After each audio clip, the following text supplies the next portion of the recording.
ইন্নামাল আ'মালু বিন্নিয়াত। সম্মানিত উপস্থিতি, ভালো নেতা ও নীতি চাই, এছাড়া জাতির মুক্তি নাই, পীর সাহেব চর্ম নাই। দ্বিবার্ষিক সম্মেলন ভোলাগিপুর ইউনিয়ন শাখা কর্তৃক আয়োজিত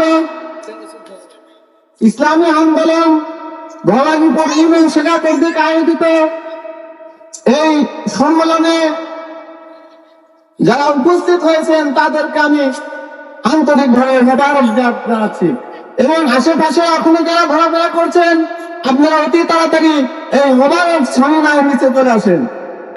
ইসলামী আন্দোলন একটি ছোট আন্দোলন নেই, ইসলামী আন্দোলন বাংলাদেশের মানুষের একটি আশার একটি আন্দোলন এবং আশার একটি রাজনৈতিক দল সৃষ্টি হয়েছে।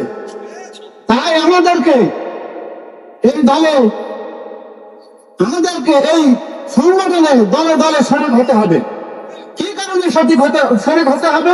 আমি এক দুটি কথা বলছি। এখন আমাদের বর্তমান সরকার, এই উপদেষ্টা সরকার কোন পরিস্থিতিতে কোন সময় বাংলাদেশ মানুষের হাল ধরেছে আমরা জানি, কিন্তু তারপরেও আজ মুসলমানদেরকে, বাংলাদেশের মানুষকে এখনো প্রত্যেক দিন তার চাওয়া এবং পাওয়ার জন্য, তার ধর্মের জন্য প্রত্যেক দিন রাস্তায় নামতে হয়, ঠিক না বেতন?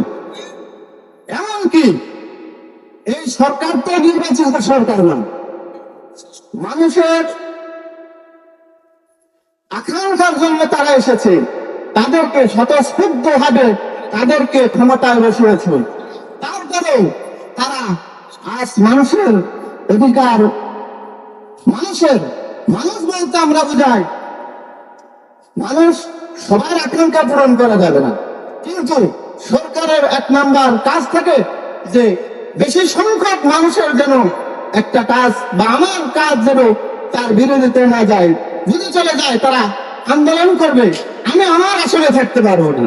কিন্তু বাংলাদেশের 92%, তার কম হলো 90% মুসলমানের দেশ।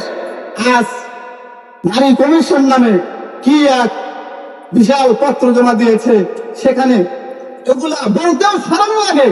এই 92% মুসলমানের দেশে এত বড় একটা বিপ্লবী সরকারের কাছে কি প্রতিবেদন জমা দেয়, যখন এগুলা পত্রিকায় দেখি এবং ফেসবুকে অনেক জায়গায় দেখি, কমেন্ট করতেও ভুলে যায় যে এগুলো কমেন্ট করবে কি আর লিখবে কি।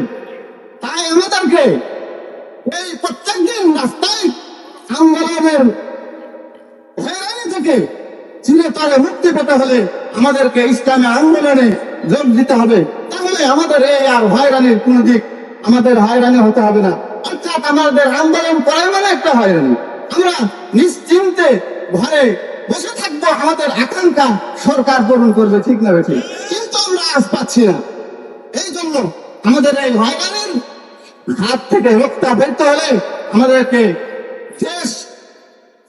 দেশের যারা কাজ করে এবং মুসলমান এবং ইসলামের যারা কাজ করে, বিশ্বাস রাখি যে ইসলামী আন্দোলন বাংলাদেশের স্বার্থের বিরুদ্ধে কোনোদিন কাজ করেনি এবং মুসলমান তারা বেশিরভাগ বাংলাদেশের যতগুলো বাম দল আছে তাদের ভিতরে আমরা দেশপ্রেম দেখতে পাই, কিন্তু তারা স্লোগান দেয়।